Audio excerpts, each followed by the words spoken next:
আসসালামু আলাইকুম। পুরুষ পেঁপে গাছকে স্ত্রী পেঁপে গাছে পরিণত করার জন্য আমি আরো প্রায় ২০-২৫ দিন আগে এখানে একটা গ্রাফটিং করেছিলাম। দেখেন যে গ্রাফটিং এর চারাটা খুব সুন্দর জয়েন লেগে গেছে এবং বৃদ্ধিটাও দেখেন যে খুব স্বাভাবিক আছে। তা আমরা এখানে দেখলাম যে এখনো কোনো ফুল ফল আসে নাই। যেহেতু এখানে এখনো কোনো পুরুষ ফুল বের হয় নাই, সেক্ষেত্রে আশা করি যে এখান থেকে আমরা স্ত্রী ফুল পাবো।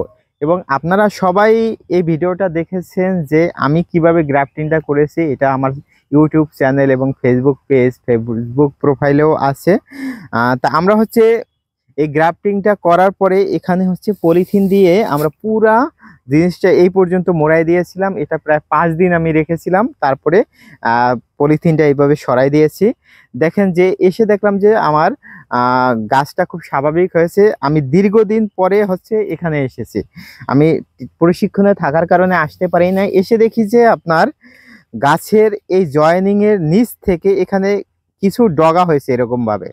দেখেন, তা আপনারা সবাই জানেন যে গ্রাফটিং এর চারার ক্ষেত্রে, সেটা পেঁপের চারা হোক বা আম আম লিচু পেয়ারা যে কোনো চারা হোক, গ্রাফটিং এর জয়েনের নিচ থেকে কিন্তু কোনো শাখা প্রশাখা অ্যালাউ করা যাবে না, অর্থাৎ দেখলেই ভেঙে দিতে হবে। তা এটা যদি আগে ভাঙা হইতো তাহলে আশা করি যে এটার বৃদ্ধিটা আরো সুন্দর হইতো এবং আরো বড় হইতো। তখন হয়তো বা আমরা এখানে ফুলও দেখতে পেতাম। কিন্তু আমাদের ফুলের জন্য আরো কিছুদিন অপেক্ষা করতে হবে, দেখি কি ফুল আসে।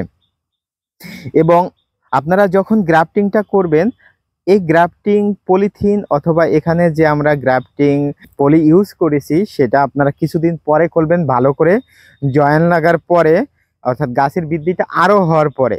এছাড়াও যখন গ্রাফটিং আপনারা করবেন, সেটা করার সময় আপনারা কিছু ছত্রাকনাশক স্প্রে করে দেবেন। তাতে এই যে আপনি পাতা কাটছেন, এখানে যে জয়েন করছেন, সেখানে পচে যাওয়া রোধ করতে পারে। সেটা করলে আপনার গাছের বৃদ্ধি হবে এবং পরবর্তীতে ছত্রাকের কোনো আক্রমণ হবে না।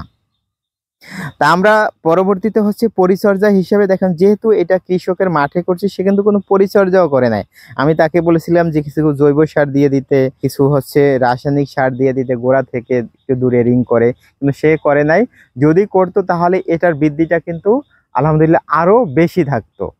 তাহলে আপনারা হচ্ছে যদি কেউ গ্রাফটিং করেন তাহলে আমার ভিডিওটা দেখে নেবেন যে ওখানে আমি কিভাবে গ্রাফটিংটা করছি, এবং পরবর্তীতে এটার ফলো আপ ভিডিও, অর্থাৎ কি ফুল আসে সেটা আমি আপনাদেরকে আবার জানাবো, আবার অন্য কোনো একটা ভিডিওর মাধ্যমে। আপনারা যারা পেঁপে চাষ করেন তারা হয়তোবা সবাই জানেন যে প্রতি 10টা স্ত্রী গাছের জন্য একটা পুরুষ গাছ দরকার হয়।